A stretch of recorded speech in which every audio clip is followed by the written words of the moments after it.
Today we are going to build my perfect live streaming and gaming setup that is easy and comfortable to use so I can make videos and go live whenever I wish on this YouTube channel. A special thanks to Streamlabs for sponsoring today's video and making this gaming setup possible, but more about them later on. So this has been my current desk setup for the last couple months, I would say, when I first built out this live streaming setup, but it's had like a few issues where I just haven't liked how the workflow has been within it, and I'm hoping with this new one we can kind of resolve it. First issue is because this Samsung monitor is so big, it literally blocks the connection between my PC and the Bluetooth mouse, so stuff sort of like drops out, glitches out now and again. It's a little bit annoying. But furthermore, I hate not having a sit-stand desk. Like, I work so long at this desk at times, like writing scripts, sometimes editing as well, that I need that in my life. I need it to go zzz, because I just get so uncomfortable sat down for ages.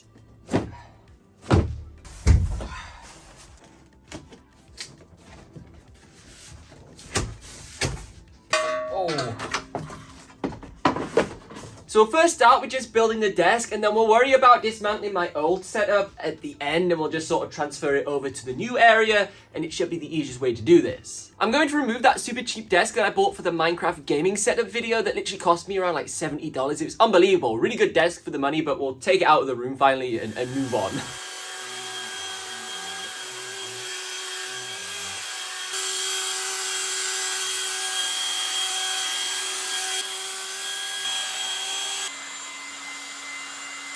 So normally with Herman Miller products, when you purchase them, they come pre-assembled. So when you buy the desk chairs, those are fully built and you literally just wheel them straight out the box. And I assumed that the desk would be the same. The reason it was £1,500 is because it came pre-built, but I assumed incorrectly, and I'm kind of paying the price now. This instruction manual's huge. It's like over 30 steps to build this thing. So I went ahead and built out this first setup, and overall it was very impressive, and I ran it for a couple of months, but there was a huge problem with the workflow. I just wasn't happy with the process of making the videos within this environment, and also the end product of how they look. No matter how we laid out the furniture, there was just something about the room that just didn't feel right. So I went back to the drawing board and purchased a different style of desk. This time it was a corner sit-stand desk. In the grand scheme of things, it transpired to be the perfect solution.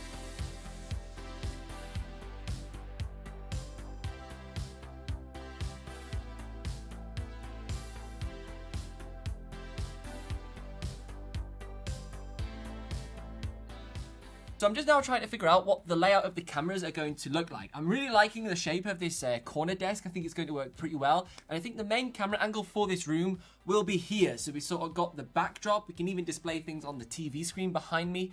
And then to my left, we'll have the computer set up, and then we'll maybe have another angle that allow me to sort of shoot off either way. Which is really tricky because we've got these really ugly windows to this side of the room. So we want to sort of try and keep most of the angles going toward these nice decorated areas. Once we've done this, we'll then try and devise a way of mounting them, I think, to the walls, because the tripods just make the room look really messy. So if we could find a way to hard mount all of these cameras to the wall, I think that would be incredibly beneficial. It'd keep it really clean, and also it'll just make the whole setup work better, I think. Less chance of knocking stuff over because there's camera tripods everywhere and legs and stuff like that.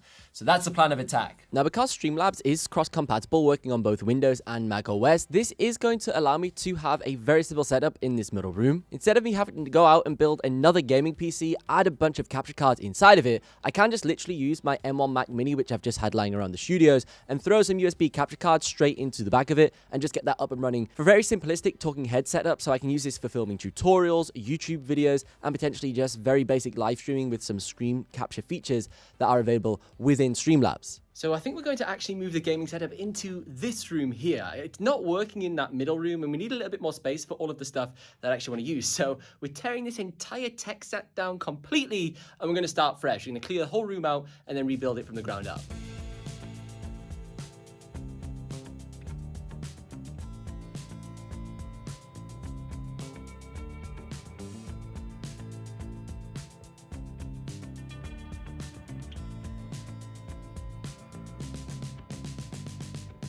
So because this PC is so heavy, a super cool thing that we did was we built this little platform for it and put it on wheels. Because of all of the water cooling and the fact that there's two systems inside of here, it's virtually impossible to lift, and even a two-man lift, it just kills your back.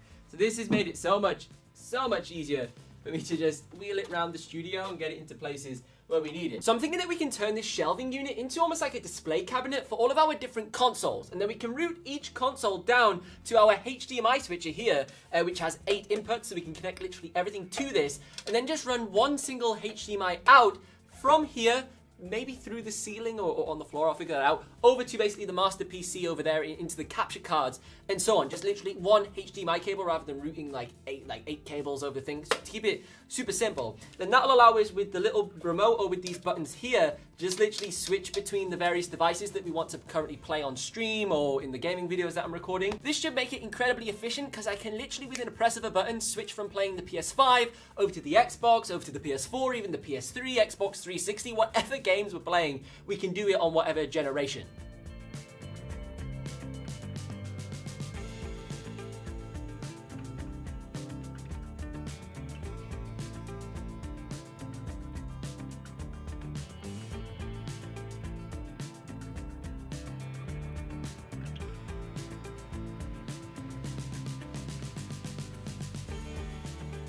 Now there were some final touches that I needed to add to the middle room setup, which were predominantly the lights, both the key lights and also the atmospheric RGB lights. These lights are actually not priced extortionately high considering the brand that makes them. They were actually cheaper than most of the crap that was on Amazon, and they look absolutely fantastic. They don't flicker or anything like that on the camera. Now they're available in a few different colors, like they're not RGB, they're like solid colors, so you can get them in white, red, blue, yellow, pink, etc. I've got 3 different ones here today. I've got a red one, I've bought a white one, and also a blue one. If we need any additional ones off of that from this point, we'll just order some more. Now for the key light, you may be thinking I'm probably using some super fancy like aperture light, which is what we usually use in all of my YouTube setups, those big massive lights with a huge softbox. Because we're restricted on space, I'm actually using this absolutely tiny Logitech Elytra Beam, I think it's called. It's this tiny little like live streamer light, similar to like the things you get from Elgato, but they're huge. I've got those in the other setup, and they just take up a lot of space, and I'm never really happy with the light on them. But these look really stylish. They could almost be like desk lights, almost like them BenQ light bars that you get for your monitor.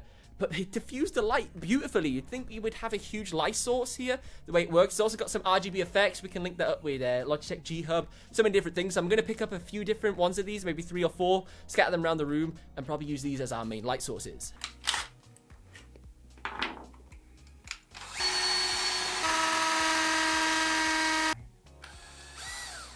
Yeah, good idea. So to try and level up this setup, I've got some awesome artwork from the McLaren F1 team that we're going to throw on this wall here. I picked these up online. It's just going to make the whole room have a bit more of a theme to it. It's also going to resolve a problem that we have with this wall, and it's the fact that the paint's super patchy. No matter how many coats of paint I keep doing, just keeps having more and more patches. I tried to cover it up with this cheap sticker off Amazon, but it wasn't big enough. Didn't look very good either. It looked okay, but didn't quite do the job. So hopefully these will be a much better solution. First time setup of Streamlabs will give you the option to choose a preset of either live streaming or recording only. Now, depending on which option you choose, it will essentially just hide some features off of the main user interface just to make it a little bit cleaner and easier to use. But you can still do both. You can record your live streams and vice versa. You can also stream your videos that you're trying to record if you so desire to. We're going to go ahead and click recording only because that's how I prefer to have Streamlabs set up. And then you'll be presented with the option to go ahead and log in. Probably one of the coolest features of Streamlabs are the included overlays and templates. There are hundreds of free overlays, but also thousands of professionally designed overlays that come with animations, sources, and transitions available within Streamlabs Ultra. Within Streamlabs Ultra, you also get the premium level of all of the creator tools, including the video editor, short form video creator, podcast editor, and so much more. You can browse around and find a whole range of different themes. There's even one here that is Halo. So if you play on the Xbox, this is perfect. So we'll go ahead and install this. And then inside of the editor, we can go ahead and add different sources. So these are the included little scenes that we've just downloaded. So you got ending screens, intermission screens if you needed to obviously take a quick break.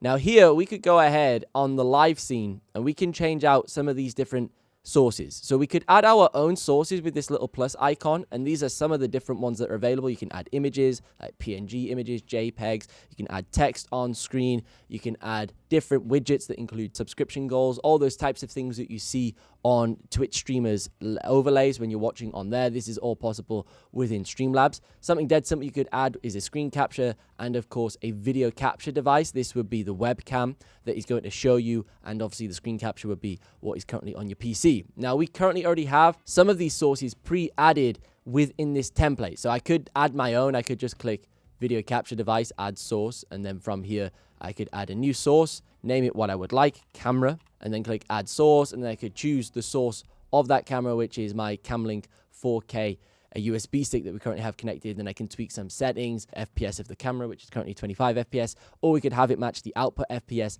of the timeline, which you can obviously customize within your master settings down here. You can change the output, the bit rate, all of the quality settings of your actual Streamlabs project. And then you can see here we have our little webcam, and we can go ahead and make this be a little bit smaller, and we can reposition it now around our actual set. So we can put it here just nicely out the way. Now, of course, the webcam looks pretty cool. It kind of does the job, but you may actually want to use like a green screen, so you're actually keyed out against the gameplay. So you could have it look something a little bit like this, where you're a little bit bigger and then you're keyed out around the gameplay. Now, setting up a green screen is super easy inside of Streamlabs, and I'll show you a little bit of how you could do that. So going to head over to our little webcam capture down here, and we're going to just right click on it, and we can go over to these different filters. So here you can see we've got filters. We'll go ahead and click edit filters. Now here we can add different filters in terms of like color themes. So you can see that looks more like an action movie. It's gone all dramatic. You can have this different vibe, flashbacks. So this just lets you color grade your footage if you wanted to. So we'll just turn this off for now, but we'll click add filter.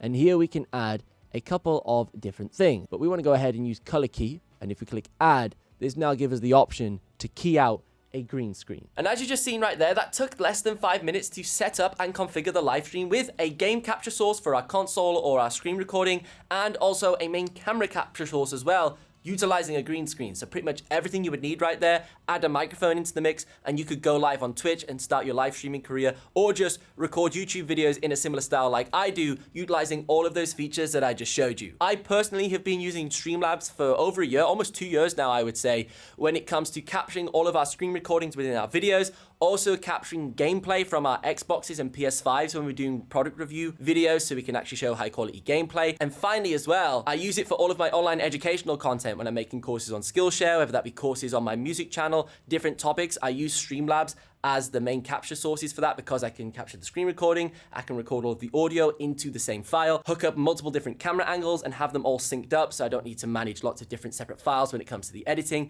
Just very, very brilliant workflow that it enables. Both of the complete setups that we've built in today's video are absolutely exceptional and also contrast one another beautifully, making them perfect for creating a huge range of different styles of content. There are also a few hidden extras that I've added to this setup to enhance the live stream further, including this foot switch underneath the desk that I can use for switching between the different camera angles on the fly while live streaming or while filming a video without having to take my hands off of the mouse and keyboard. Same as well, I've got a Stream Deck on the desktop that lets me trigger different shortcuts and commands to simplify the process of booting up multiple apps, booting up different games, triggering and stopping the record process if I wanted to record the live stream to its own file. All of these automations that you can add in the back end of Streamlabs just help reduce the amount of editing that you need to do in the post-production. So whether you have an editor or you're editing your own content, it just makes that whole process faster or cheaper if you're paying somebody to do it, because it takes them less time and it also takes you less time if you're starting out, so you can get your channels up and running